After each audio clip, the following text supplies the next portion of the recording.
Le sexe est cette chose-là qui nous construit et qui nous déconstruit. C'est le facteur dans lequel nous avons le bien et le mal, le bon et le mauvais, la fermeture et l'ouverture, le doré et le noir, le jour et la nuit, la vie et la mort.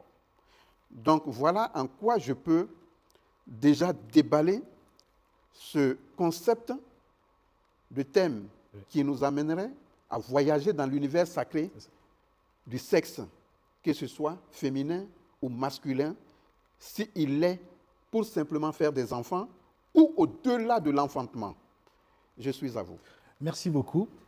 En même temps, je peux poser la question, quand débute la sexualité chez l'homme, selon vous? La question est tellement bien posée. Pour parler déjà du début ou du fondement de la sexualité chez l'homme, il faut parler du désir, il faut parler de l'envie, il faut parler de l'existence et il faut parler de la faisabilité. On est d'abord chair, on est d'abord sang, et le troisième, on est d'abord sperme. Le sperme et le sang, quels sont leurs liens? On les retrouve où et comment peut-on les vivre? On vit d'abord ce désir depuis la mamelle de la mère. Pour simplifier, depuis les seins de la mère, on est dans une forme d'habilitation, d'initiation à la sexualité. Parce que le bout du téton d'une femme est un sexe d'abord avant que le sexe même ne soit celle qui sorte du ventre. Dieu est tellement magnifique qu'il donne des signaux avant que l'être ne puisse être habilité à les vivre. C'est pour ça qu'on dit, un enfant qui tète est un enfant qui a une vision sexuelle. Un enfant qui ne tète pas est un enfant qui a un gros désir sexuel. Parce que d'abord, la femme, par symbolisme de matrice, par symbolisme de puits, par symbolisme de serpent, elle est celle-là qui donne valeur au sexe masculin. Un sexe qui n'est pas forcément d'abord celle du plaisir, désir charnel qu'on pense. Mais la vie de tout un chacun se définit par celui-là qu'on peut appeler le tout premier antenne du corps, le sexe. Et le tout premier paratonneur du corps, la matrice de la femme. Tout le corps de la femme est sexuel. Tout le corps de la femme est sexuel. C'est pour ça, dans nos traditions anciennes africaines, on disait la plupart des temps, il faut approcher la femme la nuit. Il faut approcher le sexe la nuit. Il faut approcher le sexe dans l'obscurité. Ce n'était pas pour des questions de honte ou de vouloir ou pas, mais c'était pour permettre ce rayonnement arc-en-ciel du sexe, matrice de la femme, de prendre place et position de manière à ce que le rayonnement nourrisse l'homme. C'est pour ça la sexualité était un rituel. Ce n'était pas un désir, c'était un rituel. De ce rituel sortait la prévision de tout être qui sortirait de cette femme. Ce que le blanc appelle aujourd'hui l'ADN. Chaque femme a l'ADN de chaque homme qui viendra en elle sans même l'avoir rencontré. Oui. Et c'est dans ce noir de nuit qu'on détecte cette bivalence énergétique dans la femme. Ce qui n'est pas le channel du désir ou du plaisir, dont on en viendra, oui, mais la recharge corporelle énergétique de l'homme à la femme, de l'homme qui sert la femme d'une batterie à un chargeur, d'un chargeur à un téléphone. La femme est ainsi, mais elle joue le double. Elle décharge et charge. Et c'est un peu ce côté qui est important, là où j'ai parlé en entrée de puits et du serpent. Okay. On va puiser dans la femme. Et qu'est-ce qu'on va puiser? Je pense qu'on aura le temps. Okay. Et qu'est-ce que la femme reçoit de nous? Oui. on aura le temps d'en parler. Ça m'amène à aller à une question suivante. Comment vivre une spiritualité de couple et ou en couple? Bon, la spiritualité d'un couple, c'est d'abord, il faut accepter d'abord être en couple. Il faut accepter d'abord être en couple.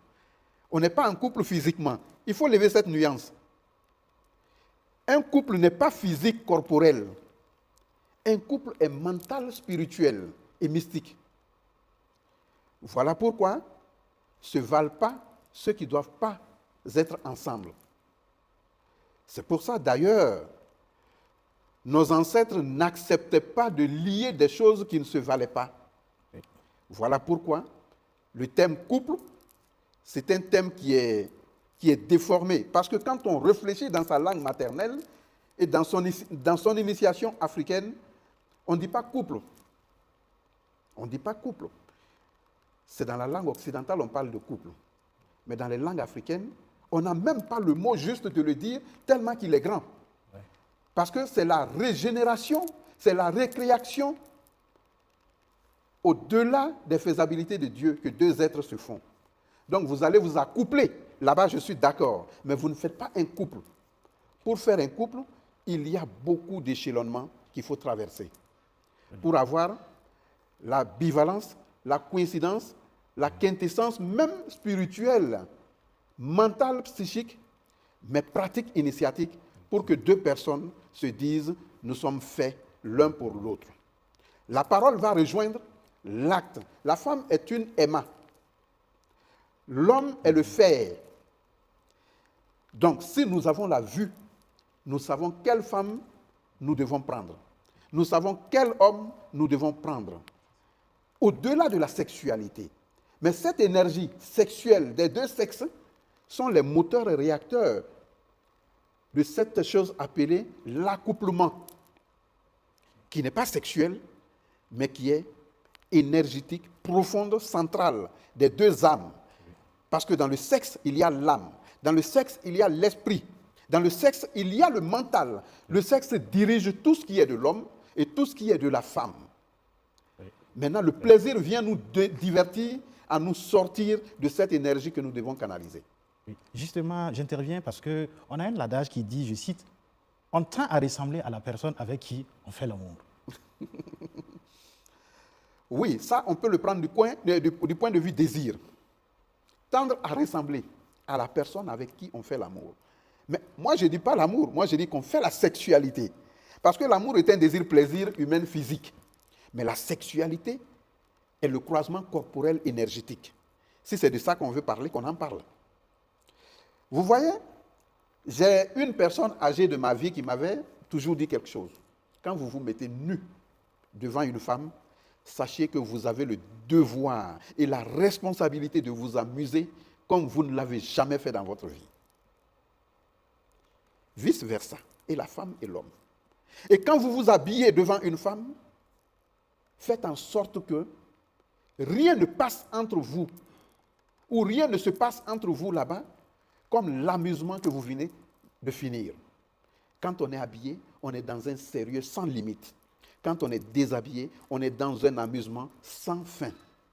Donc c'est pour dire, l'homme et la femme se complètent.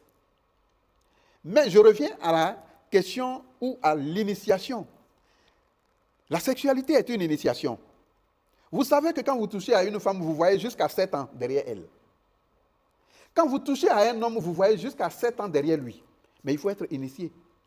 Parce que lorsque vous êtes nu, vous vous voyez, il y a ce que les voyants appellent le troisième œil. Mais moi, je veux dire qu'il y a le 9e œil qui s'ouvre.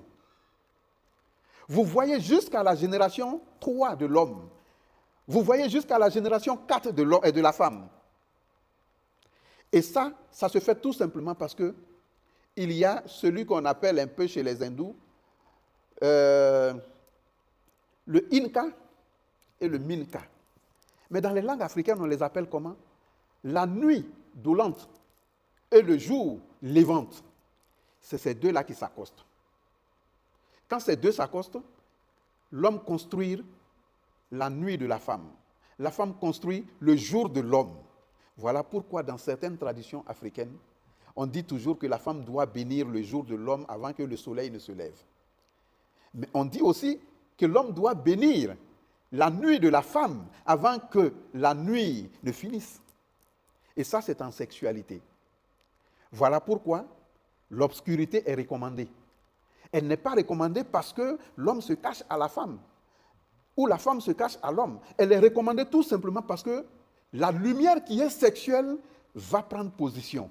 Et je t'en dis quelque chose. Tous les vœux que vous faites dans l'obscurité d'une sexualité vous répond plus que ce que vous faites dans la lumière sexuelle. Parce que le sexe lui-même est une lumière. Donc la lumière contre la lumière, ça ne donne pas une production fiable spirituelle. C'est pour ça l'obscurité est demandée pour pouvoir donner le rayonnement sexuel de la vie, de la santé, de l'amour qu'on recherche, de la fortune argent, du pouvoir, de la sémence et de l'intellect et de l'intelligence et des valeurs même de domination sur l'univers. Ce qu'on va appeler l'énergie corporelle en marche.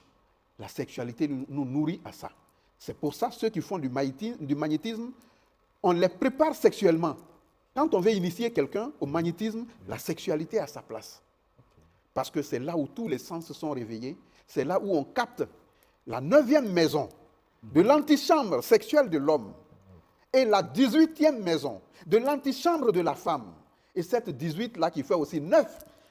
Parce que 8 plus 1, ça fait 9. Mais on dit 18 parce que la femme passe par beaucoup de délicatesse pour donner un résultat énergétique sexuel. La femme peut vous rendre fou lors d'un acte sexuel. Au bout d'une semaine après elle, vous devenez fou. La femme peut vous guérir de tous les problèmes psychiques sexuellement. Au bout de 7 jours, vous retrouvez cette guérison.